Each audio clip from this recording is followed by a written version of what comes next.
An balma lamɛnnikɛlaw aw salamu alaikum aw tulo bɛ radio Bamako 24 de kan na ka bɔ Mali kɔnɔ na minnu bɛ kan lamɛn jamana fan o fan jamana kɔnɔ ni jamana kɔ kan k'aw bɛɛ lajɛlen foni k'aw ko ɲuman dɔn. Aw sɔgɔlen b'aw ka radio Mandi la Bamako 24 min bɛ n'a bɛ kunnafoni latɛmɛ aw bɛɛ lajɛlen tɔgɔ la diɲɛ ma don o don a balimakɛ n'aw denkɛ Abdulaye Kulibali fɛ k'a sɔrɔ ɲɛmaaba n'i y'a sɔrɔ bɛ tali ka jɛjɛ sari la ale bɛ ka baaraw bɛɛ lajɛlen jateminɛ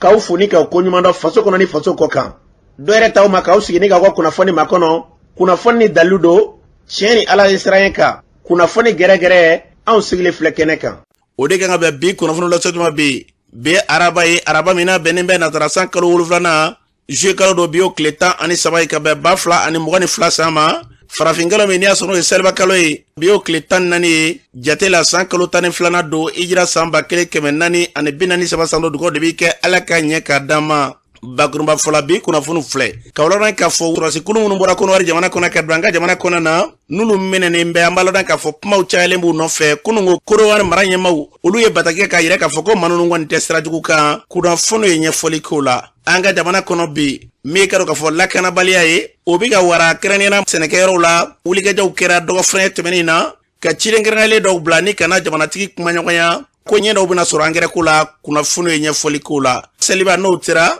siraban kasaraw bɛ kɛ an ka jamana kɔnɔ na seliba kɔnɔ na ko maa 7 olu kɔni kasaralu ni na siraban kasara dɔ y'a sɔrɔ ye sɔni seliba yɛrɛ don cɛ kunnafoni ye ɲɛfɔli k'o la ninnu de bɛna ka kunnafoni kumaba ye bi ka fara kunnafoni wɛrɛw bɛna fara lasɔn balimakɛ n'aw denkɛ Abdulaye Kulibali ala ka ɲɛ k'a d'an ma kunnafoni an b'a daminɛ galɔdan k'a fɔ min marifatigi minnu bɛ n'olu kɛlen bɛ ka marifa ta k'a fɔ k'u bɛ kɛlɛ kɛ ko jadi tɔgɔ la olu kɔni kɛlen bɛ ka suna tigɛ maa caman ɲɛna an bɛ waati min ko bi ɲɔnɔ marabolo kɔnɔ na yɔrɔ caman bɛ bi ka taa Masina marabolo kɔnɔ na u kɛlen bɛ ka maaw bali sɛnɛ na ye maa caman bɛ k'i yɛrɛ ɲininka kuma min b'u da bi marabolo caman bɛ bi n'olu kɛlen bɛ ka se sɔrɔ o yɔrɔw la kuma bɛ bɔ o yɔrɔ la ni ka wulikajɔw kɛ k'a yɛrɛ k'a fɔ olu kɔni olu bɛɛ i ka dɔn k'a fɔ taabolo min kan ko bɛɛ ka don da de fɛ n'o ma kɛ u don bɛ maaw ni sɛnɛ cɛ yɔrɔ caman na kule bɔra ka dɛsɛ kuma caman i bɛ wulikɛjɔw ye senna n'o bɛ kɛ k'a fɔ ko wele bila lakanaba walima lakanabaw taara o waati kelen kɔnɔ na u bɛ tila ka kasara ta ka ɲɛsin ma walima ka maaw bali furu la nin kɛlen bɛ ka maa caman kan ye kamana na a yirala k'a fɔ ko dɔgɔ furancɛ in kɔnɔ na cɛmabakaw fɛ yen an b'a la ka bɔ jariwala tigɛma k'u kun bɔra o yɔrɔ la nka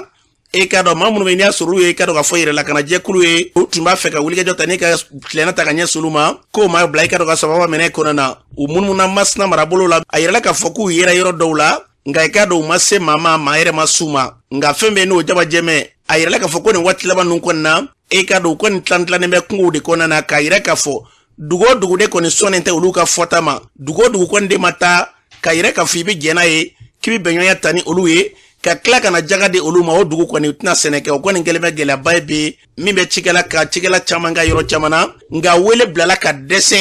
tiɲɛ don lakanabaw bɛ wulikɛjɔ kɛ nka olu tɛ to a yɔrɔw la ye u bɛ tila ka wulikɛjɔ de kɛ ka sigidala maa caman bɛ yen k'olu guwan u kamana na maa caman ka fɔ la bi ŋunuŋunu na n'o ne jateminɛ bi ɲɔnɔ kɛrɛnkɛrɛnnenya bɛsi marabolo kɔnɔ dugu dɔw bɛ yen olu bɛ ka taa forow la ka taa sɛnɛ k'a ka d'u ye cogo min na dugu dɔw bɛ yen aw tɛ se ka sen da ala ka dugu da la n'u ma wulikɛjɔ ta ka ɲɛsin u ma o b'a yira k'a fɔ ko in ɲɔgɔn caman kɔni n'o fanga bonyana n'a ti ɲɛ k'a fɔ jamana min bɛ yen n'o kan ka lakana bɛɛ lajɛlen de sabati wulikɛjɔ bɛɛ lajɛlen bɛ ka kɛ maaw fɛ ka kolo ka dɛsɛ lakana tɛ ka s'u ma dɔw ka fɔ la janga kɛ n'a ye tisa dɛ o de kama caman kɛmana guwanen ni dɛsɛri ba sin na i b'i mɔmuso sin min dɔw taara bɛnkan ta fɛn bɛ fɔ ka bɛnkan ta ni maa ye walima ka bɛnkan ta ni kulu ye minnu bɛ n'olu y'a yira ka fulu tɛna sɔn jamana ka taa sira si ma olu tɛ jamana ka mara kɔnɔna na nin ye dabalibanko de ye fɛn bɛ fɔ maa caman bɛ se ka nin kuma in ni ka lajɛ nin fɛn ye fɛn min n'a cɛ ka jugu kosɛbɛ an ka jamana kɔnɔ wulikɛjɔ bɛɛ lajɛlen kan ka kɛ ka lakana de sabati n'a fɔra k'a fɔ jamana lakanabaw olu de bɛ jamana yɛrɛ kunna bi ka tila k'a ye maa dɔw ka na kulu dɔw ka bɔ ni marifaw ye maa dama dɔw yɔrɔ dɔw la u ni marifaw bɛna k'a fɔ ko fɔ dugulamaw de kɛ k'olu hakilila ye wa u bɛna fɔ cogo min na ka na wajuliw kɛ ka tila ka segin ten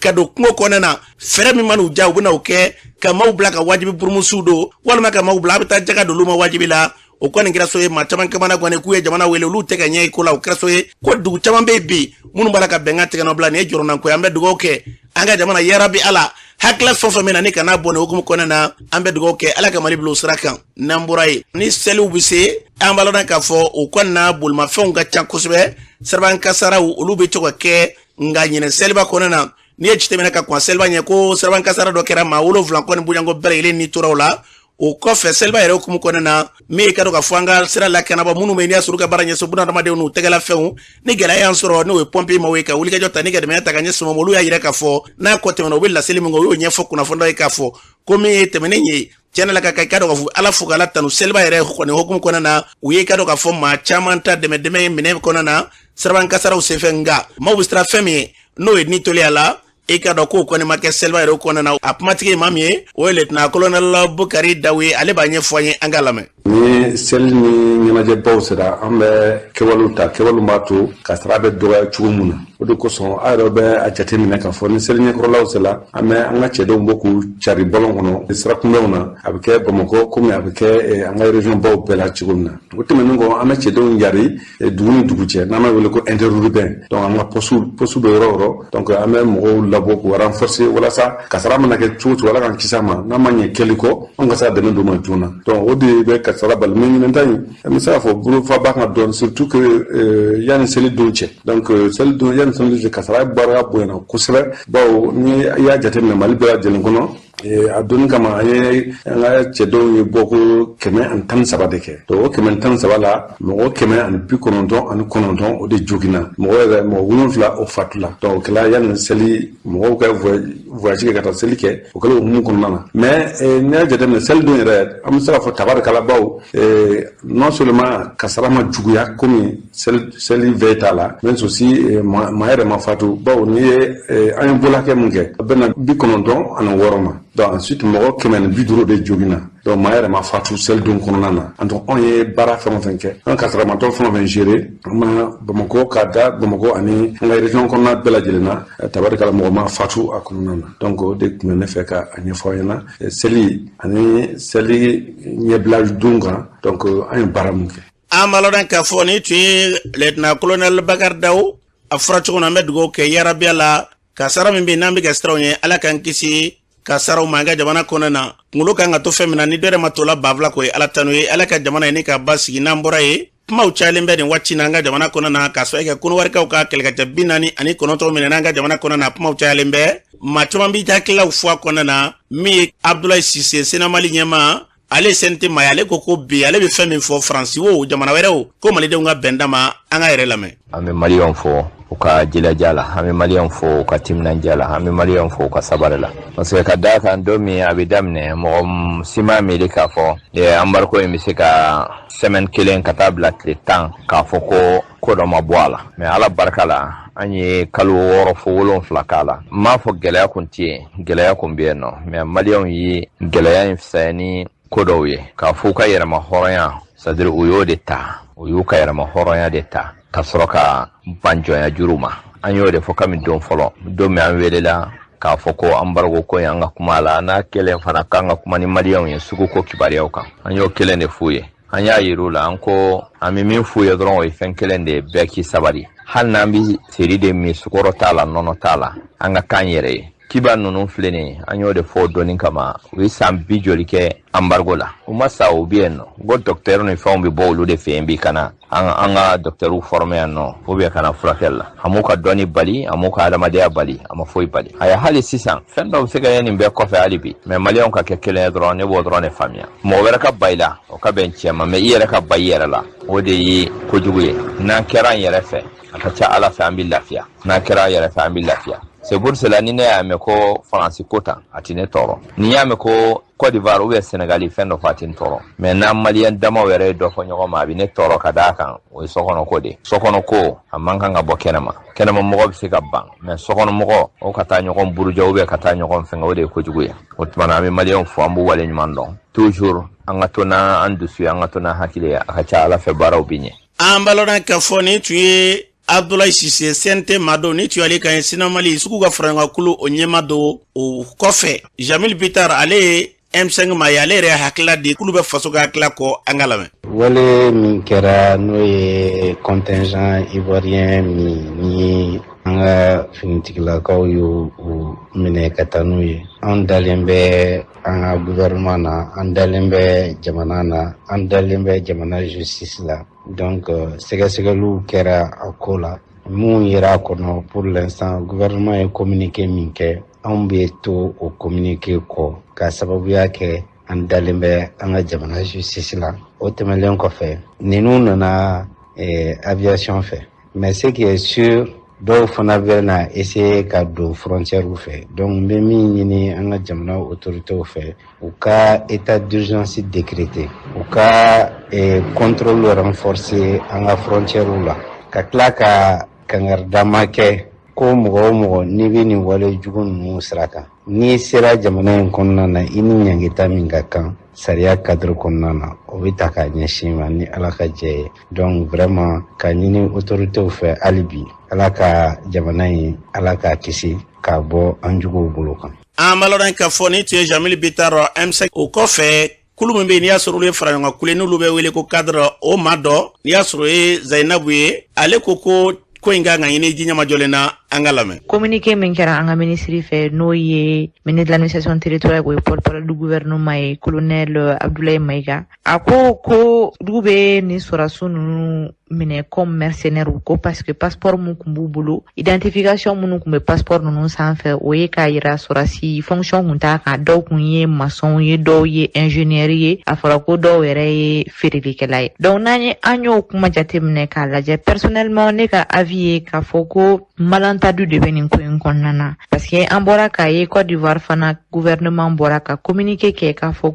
ko sɔrɔdasiw de don, Côte d'Ivoire sɔrɔdasiw don, u nana contingent dɔ de don, u nana na dɔw de remplacer, u ka contingent dɔw bɛ yan u nana ka n'olu de remplacer maintien de paix la. Donc an ye o communiqué, donc u b'a demander k'u ka sɔrɔdasiw ka labila ko hors de mission kun b'u bolo. Bon ne tilala ka document wɛrɛ ye misaliyala n'o cira Côte d'Ivoire ambassade lasiriden bɛ Mali la yan nɔ, n'o cira o fɛ an ka ministre so n'o ye affaires étrangères ministre so ye n'o ye sɔrɔdasi ninnu ka hors de mission ye. Mais document in sera le 11 juillet, donc an bɛ se k'a fɔ document in sera sɔrɔdasiw nana don min na o dugusajɛ document in sera ministère la o don parce que 11 juillet de bɛ document sanfɛ. Donc ne bolo kɔni k'a fɔ ko sɔrɔdasiw ninnu ye mercenaires ye ne ma da o kuma na, ne bolo an kana précipiter ka titre ni fɛnw di parce que an voisins de don, ne fɛn ye Mali sɔrɔ bi a bɛ Côte d'Ivoire sɔrɔ, ne fɛn ye Côte d'Ivoire sɔrɔ a bɛ Mali sɔrɔ. An balɔnna k'a fɔ ni tun ye Zainabu kan ye kuma kolomɔrɔ cɛ dɔ yɛrɛ bɛnɲɔgɔnya ni kelenya ala k'o sabati.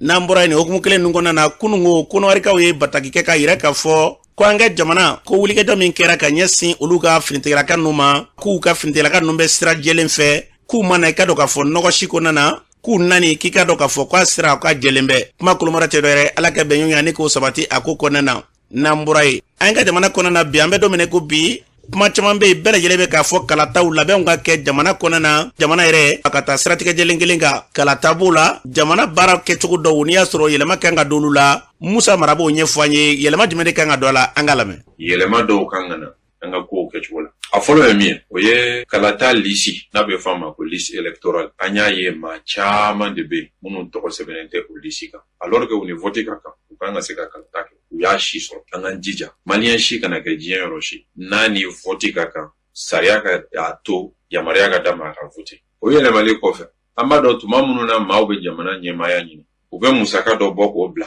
n'a bɛ fɔ o ma ko caution. O musaka in an k'a lajɛ ka dɔ fara au moins n'i bɛ candidature la don jamana bɛ musaka min don i ka candidature la i ko o wari bila kɛrɛfɛ k'o kɛ caution comme ça n'i ye résultat ɲuman sɔrɔ o wari bɛ segin i ma. Donc o bɛ kɛ sababu ye ka candidature ninnu tɛntɛn ka a kumabaw olu ka se ka taa vote la. A filanan ye min ye anw bara yan maires ni députés de bɛ maaw jukɔrɔma don o ka ɲi mais an ka jamana kɔnɔdenw fana fara kan. Ni maa min bɛ fɛ ka kɛ candidat ye jamana kɔnɔdenw région bɛɛ kɔnɔ u bayirika ka ta fo ka kɛ wajibi ye i kan olu k'i ka candidature jukɔrɔma don olu k'a signer i ka taa déposer. O fana bɛ kɛ sababu ye candidat kumabaw olu ka taa élection an mago b'o de la. Jamana ɲɛmasigi sugula taga tɛ, jamana ɲɛmasigi jamana ko kuloma belebele dɔ don an tɛ se ka an kulonkɛ o la. Min bɛ o kɔfɛ ni maa o maa bɛ ɲɛmaya ɲini i ka projet ye min ye hakilina minnu b'i la n'i bɛ fɛ ka kɛ n'i ye ɲɛmaya sɔrɔ o fana ka don i ka dossier la i bɛ candidature déposer ni o ye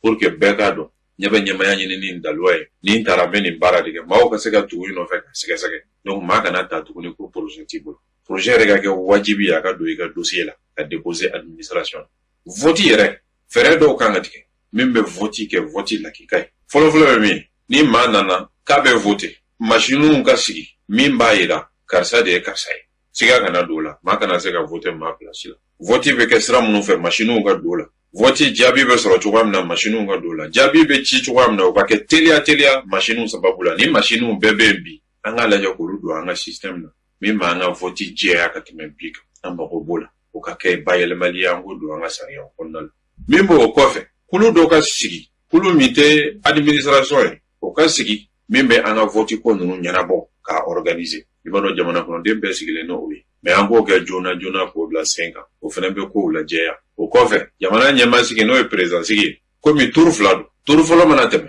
tuma dɔ kan ka di maa o maa u ka se ka campagne lagɛ ka kɛ turu filanan na bayɛlɛmali ka don sariya la k'a fɔ ni jaabi bɔra dɔrɔn dɔgɔkun fila ka di maa o maa jaabi bɔlen kɔfɛ u ka se ka campagne kɛ deuxième tour kana maaw ta u tɛgɛ ma campagne lagɛ ka kɛ maaw ka sugandili kɛ ka sɔrɔ u ye faamuyali kɛ min b'o kɔfɛ an ka sariya tigɛbaaw n'olu bɛ jaabiw sɛbɛntiya yamaruya kana d'olu ma tuguni ka jaabi bayɛlɛma karisa gagner karisa ma gagner ayi ni sigayira vote o vote la k'a fɔ ko karisa gagner nga anw sigara la an k'o ci segin ka k'a kan mais min binna k'o ta k'o da min ma bin o kɔnɔ an kana to o ka kɛ sariya bonda la sinon sariya bonda fana bɛ kɛ élection yɔrɔ ye o man ɲi an k'o fana bayɛlɛmali don an ka sariya tigɛbaaw ka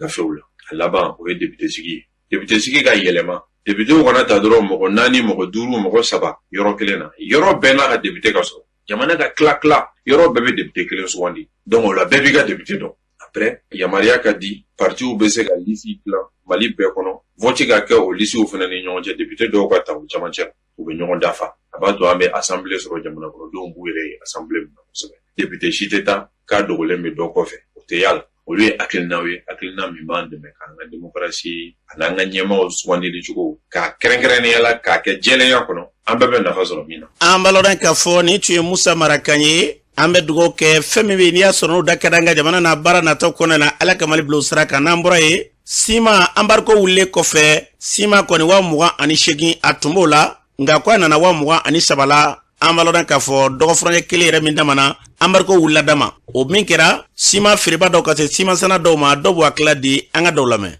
Dɔbɔla siman sɔngɔla nin waati na parce que fɔlɔ an kun bɛ siman tɔn kelen feere 28 an bɛ bɔrɛ kelen feere 1400 mais nin waati na an bɛ bɔrɛ kelen feere 1200 an bɛ tɔni feere 23. ne ni mɔgɔ kuma prix jigi kan ka fɔ ko min siman yɛrɛ prix jigi bon siman prix jigi bɔla embargo ko la parce que depuis embargo wuli ko kuma fɔla o la sababu ye ka dɔbɔ siman prix la siman jigini kɔnɔna a jigini a jara bɛɛ ye ka da kan parce que gɛlɛya man di mɔgɔ si gɛlɛya man di mɔgɔ si donc a jigini a bɛna kɛ sababu ye a baara caman bɛ se ka kɛ ka da jamana yɛrɛ lahalaw kan parce que jamana tun bɛ nɔgɔ bon ni gɛlɛyaw faral'o kan dɔrɔn i b'a ye a ko ma nɔgɔ dɔɔni cɛ kɔni na siman prix jiginna a jara an bɛɛ lajɛlen sojɔ ye fɛn dɔ ye a ma nɔgɔ parce que ni so de donc mɔgɔ caman bɛ yen nɔ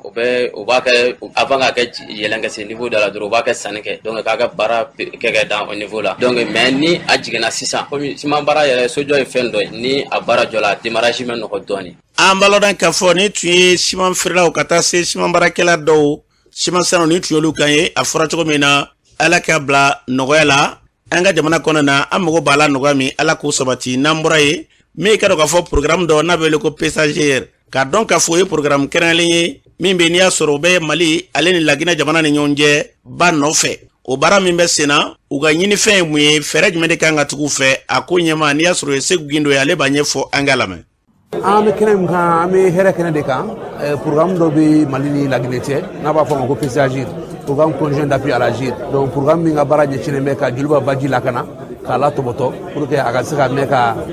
an la ɲɛnamaya ka an la nimaya donc comme joliba baji yɛrɛ bɛ ta Laginɛ de ka na Mali la donc PSAGR y'a ŋaniya ka baara kɛ o jamana fila kan pour que ka se ka baji lakana projet min don a bɛ ministère de l'énergie de l'eau de la Mali la donc o de y'a projet porté donc direction nationale de l'eau de b'a mise en œuvre à travers le PSAGR donc ne y'o ka lasigiden de laginɛ yen nɔ donc projet in baara daminɛ depuis 2015 2016 donc baaraw kɛra ka se fo bi ma an bɛ san 7 ani dɔɔni na donc projet sera a kuncɛyɔrɔ ma donc bi tɔnsigi kɛra de projet sera ka jaabi ɲuman minnu sɔrɔ baara ɲuman minnu kɛra hɛrɛ minnu sɔrɔla a kɔnɔ ka se ka na olu lase acteurs impliqués ma o de y'an lasigi kun y'an bi an ka laɲini ye min ye ka se ka projet baara sɛbɛn minnu kɛ hɛrɛ minnu sɔrɔla a kɔnɔ alors ka se k'olu lase kunnafonidilaw ma k'olu lase acteurs ma minnu bɛ baara kɛ jiko hukumu kɔnɔna la ka sɔrɔ ka laɲini kɛ sisan k'a fɔ projet ye jaabi caman sɔrɔ jaabi ninnu ka fɛkɛ dɔɔni fo ka se ka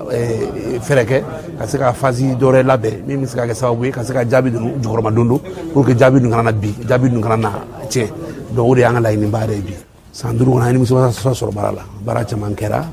min bɛ tali kɛ ji la tɔbɔtɔbɔli kan ji la marako ɲuman kan joliba ba ji la donc an bɛ yɔrɔ min na bi an nimisi wasalenba don ka sababu kɛ o ye jaabi camanba de sɔrɔla o jaabiw de bɛna na yira san baaraw kɔnɔna la. an b'a lɔn k'a fɔ ni tun ye Segu Gindo kan ye Juro Bokum hydraulique tɔgɔ la ale yɛrɛ tun bɛ kɛnɛ kan ale ye fɛn min fɔ baara in na o filɛ. baara ɲɛna an bolo an sera ka fɛn caman kɛ baara in na ala barika la résultat caman sɔrɔla k'a fɔ résultat min bɛ gouvernement dɛmɛ ka jury yɛrɛ bila sen kan résultat min bɛ gouvernement dɛmɛ an ka ji barajiw bɛ cogoya min na o ka se ka gérer pour que bɛɛ ka nafa sɔrɔ a la o ka se ka courant di o ka ni courant dili bɔra a la o ka se ka nafa wɛrɛ sɔrɔ donc o résultat bɛɛ sɔrɔla alhamdulillah donc a ka kan an ka na ka na kuma fɔ ka ani jama ka kuma fɔ bon ɲɛna k'a fɔ bon voilà ni ne sɔrɔla comme résultat an yɛrɛ hakilata ye min ye donc an kɔni an jigi bɛ min kan résultat minnu sɔrɔla o bɛ jamana nafa kosɛbɛ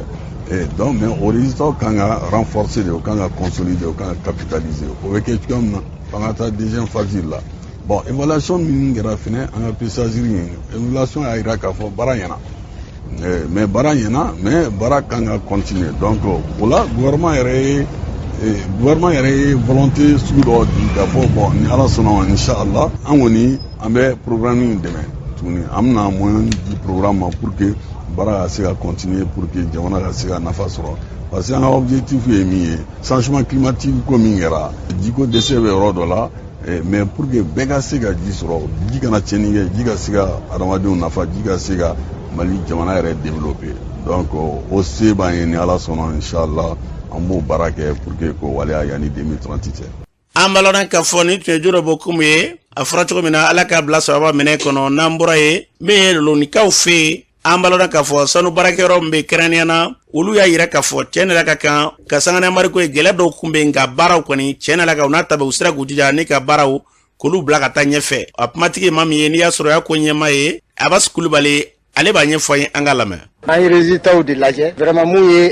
lakana ye lakana a kɛra sigida lakana ani mɔgɔ lakana trimestre mun tɛmɛna an ɲɛna mun ye sanu fana ye an ka laɲiniw sɔrɔla mais a kɛra gɛlɛya kɔnɔ parce que sanction y'a to k'a fɔ an ka coût yɛlɛla dɔɔni n'o ye sanu bi bɔ musakaw yɛlɛla donc a fɔra an ye an ka ko bɛɛ kɛ pour que yanni san laban cɛ an hakili b'a la an ka laɲini ni sanction wulila n'ala sɔnna ma an bɛ se ka sigi kɔ cogo de k'a fɔ k'an ka laɲini ye mun ye dépense la an k'o sɔrɔ an bɛ weleweleda kɛ o la ka se sigida mɔgɔw ma ka se autorités ma an ka ɲɔgɔn dɛmɛ a ko la parce que a bɛ ka sira mun ta an bɛ ka sini ko de tiɲɛ bi parce que an bɛ ka sini tiɲɛ bi hali ni ye Falemɛ yɛrɛ ji cogoya lajɛ a ma se k'a to an yɛrɛ k'an ka opération kɛ ka ɲɛ donc o ye fɛn mun ye laban t'a la vraiment n'an bɛɛ bɛ se ka fara ɲɔgɔn kan an bɛ se ka fara ɲɔgɔn kan cogo di ko ko jɔ ka d'an ye quoi. Abass Kulibali suyali kɛ u y'a fɔ cogo min na yarabi ala ɲini fɛn ala k'a don sɔrɔli da fɛ n'an bɔra ye ni kalan kɛra san kɔnɔ la ni kalanbulaw bɛ se ka denmisɛnninw fara ɲɔgɔn kan u ka se ka kuranɛjigiw kɛ ka tila ka mɔgɔ hakili lajigin sango n'i ye madarasa lajɛ u bɛ diinɛ ka denmisɛnnin kalan ka diinɛ na kosɛbɛ u kɛra i ka dɔn k'a fɔ Bakɔrɔbugu la dɔ furancɛ kelen sɔnni seli ka se o kɛnɛ kan min ye kalanso kofɔlen yɛrɛ a kɛra nisɔndiyakoba ye denmisɛnninw caman ka kalan u ka kuranɛ jigin ni y'u lajɛ kɛnɛ kan i yɛrɛ dabali bɛ ban denmisɛnninw b'u da don diinɛ na cogo min na Siri Kulibali tun bɛ kɛnɛ kan ale kɛlen kɔfɛ k'a ka kuma bara tɛnku maa dɔw la kɛnɛ kan. ne tɔgɔ ye Alhaji Jeli Alwata Kubara Namo Almamba an bɛ kɛnɛ in ka kuranɛ jigin sababu an ka alimamiba n'o ye Lamini Sakɔ ye o ka sanyɛlɛma kuranɛ jigi de ye nin ye a ka denmisɛnw minnu bɛ 9e na u ka 9e ka kuranɛ jigi an b'o de kɛnɛ kan. Ibrahim Sako u b'an wele ko Bayi donc an ye madrasatu kɛlen ka karamɔgɔ ye kalanden minnu b'an bolo mɔgɔ bi caman don donc madrasaso in a ka bon niveau b'u la donc madrasaso in a dɔ bɛ Yirimajɔ Bakɔrɔbabugu la dɔw fana bɛ Kulu sanfɛ dɔw fana bɛ Kadabugu na donc dɔw fana bɛ Dugula kɔrɔ mais a bɛɛ faralen bɛ ɲɔgɔn kan ka jɛ ka baara kɛ ɲɔgɔn fɛ kalan kɔni nafa ka bon kosɛbɛ ne kɔni bɛ min fɔ denmansaw ye bolokoden kelen tɛ bɛlɛ ta an ka fara ɲɔgɔn kan gɛlɛya min b'anw ka yan kalanyɔrɔ kɔnɔ yan o ye kalo sarako ye denmansaw k'u hakili to kalo sarako la an ka ɲɔgɔn dɛmɛ a la yaasa kalandenw bɛ se ka kalan karamɔgɔ ɲɛnamaw bɛ se ka taa yaasa baara in bɛ se ka samarata sɔrɔ a bɛ se ka jiri ka se ka Mali bɛɛ lajɛlen nafa. Modibo Samake kalanden ka bɔ madrasatul kɛlɛnga la bi an bɛ hafila la n'a fɔ a ma ko kuranɛji san mun bɛ bɛɛ lajɛlen an bɛ fara ɲɔgɔn kan ka hafla kɛrɛnkɛrɛn kɛ 9e denw ani klasi fitinin do k'olu fara walasa hafla kɛ ka kuranɛji kɛ wa. Ni tɔgɔ Saran Kuyate, ne ye kalanden ne ka bɔ madrasatul Kɛlɛngana klasi 9 la. Bi kuranɛ hafla ba dɔ de b'an bolo yan nɔ bi parce que a bɛ parents caman kɔrɔ k'a fɔ ko kalanyɔrɔ la denmisɛnninw ti kalan kɛ o de kosɔn u ye a laɲini k'an mɔgɔ damadɔni bɔ ka masaw wele u ka n'a lajɛ kalanyɔrɔ yɛrɛ bɛ cogo min na u denw niveau bɛ cogo min na ka n'u lajɛ an b'o ɲɛnajɛ ba de la yan nɔ bi. Nka an ka mɛtiriw fana tiɲɛ na courage b'u la u bɛ kalan k'an kunna yɛrɛ de wa an b'a faamu fana nafaba de bɛ kuranɛ na diɲɛ ani lahara n'i y'a kalan diɲɛ na n'i y'a ɲini k'a dɔn a b'i lafiya lahara fana a b'i lafiya yen nɔ kuranɛ nafa ti ban. Balodan k'a fɔ ni tun ye Siri Kulubali ale kɛlen kɔfɛ k'a ka kuma bara tɛngu maa dɔw la kɛnɛ kan o kɔfɛ kalanso in yɛrɛ sababu ɲuman n'i y'a sɔrɔ Sako ye ale yɛrɛ kuma ta a ye min fɔ Siri Kulubali ka kuma bara la o filɛ. N tɔgɔ Imam Mohamed Lamine Sako Yirimajɔ Alimami kɔrɔba o de ne Alahu Taala ye a latigɛ an ka sigi ka an ka kalandenw ka san kɔnɔntɔnna kuranɛjigin k'a kɛ an ye baara kɛ ka bɔ 9e niveau la an yɛrɛla ka na se fo lycée ma bague b'an bolo ɲina Yirimajɔ yɛrɛ kɔnɔ bi a lycée min lakodɔnlen bɛ o ye an ka lycée ye an y'a kanu tuguni ka Alahu Taala barikada ka Alahu Taala fo nin baara in na ni kuranɛjigin b'an bolo an y'a ta ka bɔ kabini Segu fɔ yan nɔ an b'a baara kɛ o tuma an y'a kanu kalanden minnu b'an bolo bi 47 don mais précisément 32 an bɛ wuli ka kɛnɛ kan minnu sera ka labɛn kuranɛjigin kama o kuma na an bɛ o baara de la silamɛ baara métier 2 t'an na mais an ka kalanso baara cogo kalanso bɛ bɛn kalanso 8 de ma Yirimajɔ fan caman fɛ Kadabuguni Yirimajɔ kulu sanfɛ Ɲamana fédération de don a bɛɛ ye ne yɛrɛ ta ye kumana nka ni baara kɛ ɲɔgɔn don ani balimaw an bɛ jɛ ka baara in kɛ ɲɔgɔn fɛ an bɛ dugawu kɛ a fɔra cogo min na yarabi ala k'a bila sababa o minɛ kɔnɔna na n'an bɔra ye an baladan k'a fɔ ɲɔnɔ marabolo kɔnɔna na kɛrɛnkɛrɛnnenya sɛnɛkɛlaw gɛlɛyaba b'u kan o n'a tabalele kɔnɔ na k'u ye wulikajɔba kɛ jɛkuluba o ye cikɛlaw ye ka na jamanatigi fɛ Bamakɔ kɔnɔna na ko jaabi dɔw sɔrɔla u ka gɛlɛya la n'o ye engrais ko ye hali ni y'a sɔrɔ a ma daw tɛgɛ fɔlɔ ko kuma duman fɔlen b'a ko kɔnɔna na ani gɛlɛya min b'u kan an ye ɲininkali ta ni ka ɲɛsin délégué ma n'i y'a sɔrɔ u bɛ tali kɛ Alpha Wulale la ka bɔ ɲɔnɔ marabolo kɔnɔ ale b'a bolo nɛgɛ kan nin waati na e yɛrɛ jɔni ne Alpha Wulale ka bɔ ɲɔnɔ mara la Ndemugu zone na n ye délégué de zone ye regroupement syndicat mun bɛ yen bɛna kuma olu fana tɔgɔ la Alpha Wulale an bɛ don min na ko bi ɲɔnɔ marabolo kɔnɔ na ko jariwala tigilama wulilen bɛ k'u don cikɛlaw ni forow tɛ ɲɔnɔ marabolo kɔnɔ na a ko bɛ cogo di anw fɛ ɲɔnɔ yan jarikɛlaw y'u ka kɛlɛ kɛcogo yɛlɛma ko fo sɛnɛkɛla bɛɛ ka bɛnkan ɲini u fɛ ni ye Ndemugu zone ta tari 20 de bi yan donsow ka dagali bɛ to la donsow ka dagali ŋan don tari 6 b'o kɔnɔna na n'o tɛ tari 14 tɔ bila o b'a la ka bɛnkan ɲini a bɛɛ kɔnɔ mɔgɔ ma n'i bɛ ci kɛ f'i ka jaga sara u ye ni cikɛlaw taara foro la u bɛ dɔw ka moto pikiteriw minɛ ka taa cikɛlaw kɔni ma se ka taabolo jɔnjɔn sɔrɔ nin ko in na fɔlɔ ni armée nana ni armée y'a kɔ don jadisi b'u fɔ armée kɔ ka na cikɛlaw gɛn ka bɔ foro la f'u ka bɛnkan ta u b'a la ka bɛnkan ɲini dugukolo hakɛ min na tari 100 ni tari 40 kɔ la u b'a la ka bɛnkan mun ɲini a bɛ taa fo tari 80 na u b'a sɔrɔ bɛɛ de ka baara k'u ka yamaruya kɔnɔ ka jara d'u ma cikɛlaw dɔw b'a la ka bɛnkan ta bɛnkan ye mun ye i bɛ jaga sara u ye musow bɛ don bugusi kɔnɔ bɛnkan sarali tɛ cikɛlaw bali ka jisɔngɔ fana sara jamana ye nin baara minnu b'a la ka kɛ bi ɲɔnɔ marabolo kɔnɔna na ɲɔnɔ ɲɛmɔgɔw ka wulikajɔ jumɛn de kɛra nin ko in na san kɔni bɛ se ka bali cogo min na kɛrɛnkɛrɛn ma sɛnɛkɛlaw ye danaya da maa mun kan n'o ye Dajɛba ye ale de ye ɲɔnɔ chambre d'agriculture président ye ale de ye ɲɔnɔ député assemblée la ale de ye réconciliation président fana ye ɲɔnɔ cɛkiri kɔnɔ secrétaire vice président don kabini ye baara ninnu daminɛ an b'a ka kuma mɛn a ma sotigi kɛ a ma maa wele assemblée fana na an b'a ye k'a ye nana kunnafoni cercle mɔgɔw ma ou bien sɛnɛkɛlaw ma an b'a ye ka foyi di a ka cikɛlaw sɛgɛrɛ mun bɛ se k'a fɔ ko y'ale tɔgɔla ko ye ko o bɛ se ka kɛ lafiya ye cikɛlaw ma ou bien o bɛ se ka kɛ bɛn sababu ye cikɛlaw ni ɲɔgɔn cɛ ale yɛrɛ ye engrais feerela ye engrais bɛ situation min na fɔ filɛ yɔrɔ min na anw ka samiyɛ b'a kalo 3nan na an b'a ka foyi mɛn ko kɔsa in na aw minnu ye déléguéw ye ko a farala ɲɔgɔn kan jɛkuluba kɛrɛnkɛrɛnna ka bɔ fan bɛɛ lajɛlen fɛ office tɔgɔ la ka se ka na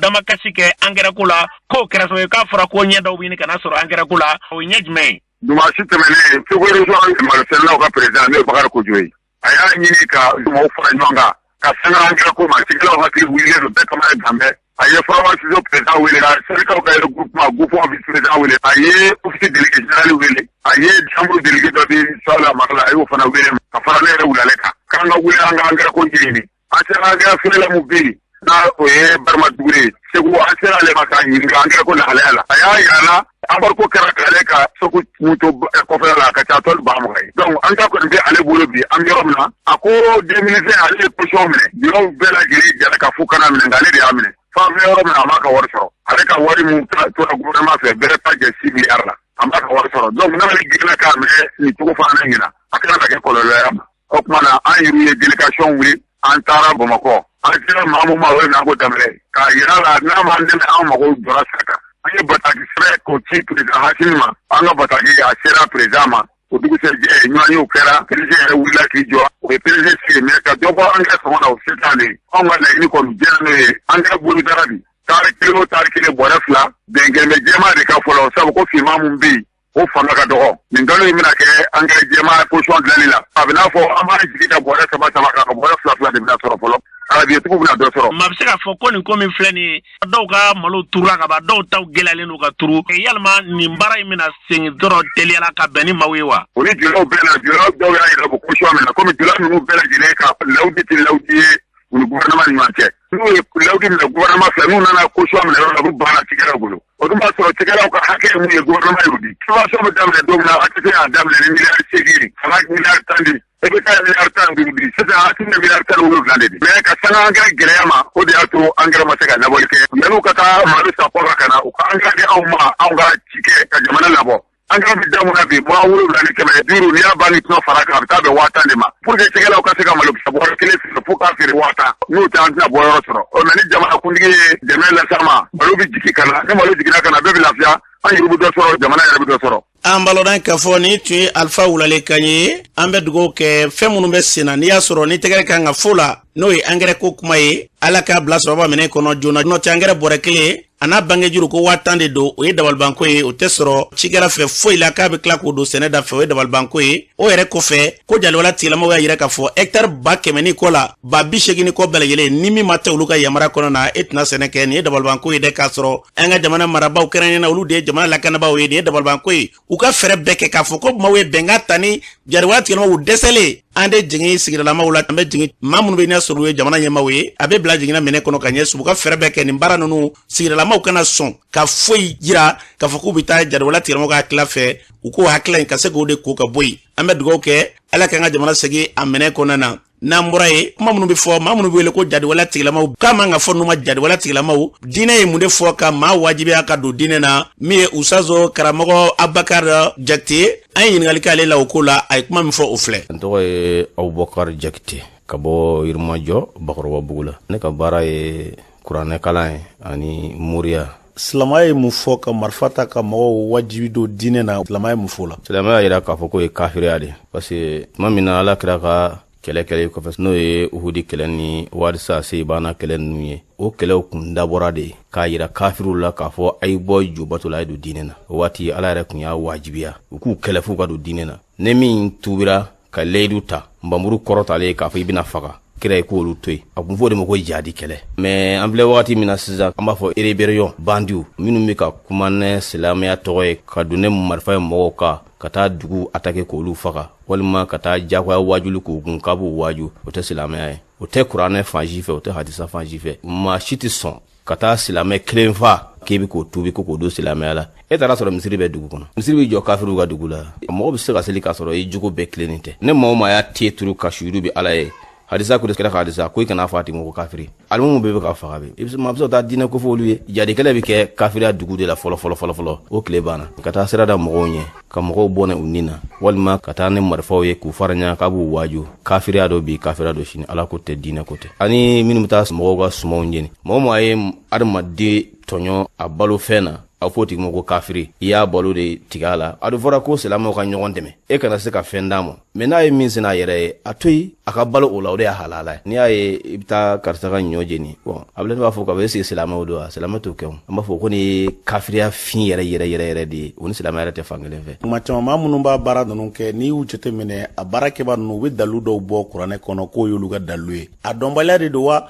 walima olu bɛ dalu minnu di kuranɛ kɔnɔ na o dalu ni aw bɛ dalu minnu ka kelenw tɛ wa. Abulayi u tɛna kuranɛ kolo si f'i ye kuranɛ kɔnɔ k'a daminɛ suratul fatiha ka taa bila suratul bakara la i tɛ kuranɛ kolo si ye ko kuranɛ kolo min b'a fɔ k'a ye taa mɔgɔw ka balo jeni hali kafiri n'a b'i kɛrɛfɛ sariya b'a daga ne kɔn y'a minɛ k'a balo ala kira sallallahu alaihi wasallam kafirikɛ dɔ tun bɛ ala kira ka du kɛrɛfɛ tuma bɛɛ a tun b'a fɔ a ka mɔgɔw ka taa balo d'a ma n ko ala kira ka fonisiriya kafiri ye a ye kafiri tubi ka lemaniya ka da ala la ka baya ta ka tubi ka don silamɛya la wallahi kuranɛ b'a fɔ hali kafiri k'a y'u nɛgɛ a ye kafiri sɔn maa min tɛ seli boli batula yɛrɛ kuma dɔ la i bɛ jaga d'a ma k'a nɛgɛ ka don silamɛya la silamɛya mana fiyewu k'a fɔ ko i ka taa hali kafiri ka balo jeni zango maa min ye silamɛ walima silamɛden o kuranɛ kolo tɛ yen u bɛ se k'u ni dɔngɔ de fɔ i b'a dɔn kuranɛ jiginni mɛnni kira ka tile waati aya caman de bɛ kuranɛ kɔnɔ minnu tusilen don fɔlɔfɔlɔ a fɔ ne muso ye jɛnɛya kɛ ko ka bɔgɔ gɛnyɛya 100 a bɛ gɛnyɛya 80 de la sa aya dɔw bɛ yen nɔ olu yɛrɛ tɛ ka baara kɛ mɛ mɔgɔw bɛ kuranɛ kɔnɔ o t'a dɔn n'i ye tafsiri yɛrɛ kɛ kosɛbɛ i b'o de dɔn minnu tɛ kɛ ka sariya tigɛ ka kiiri tigɛ tuguni n'o tɛ i b'a daminɛ kuranɛ daminɛ fɔ a laban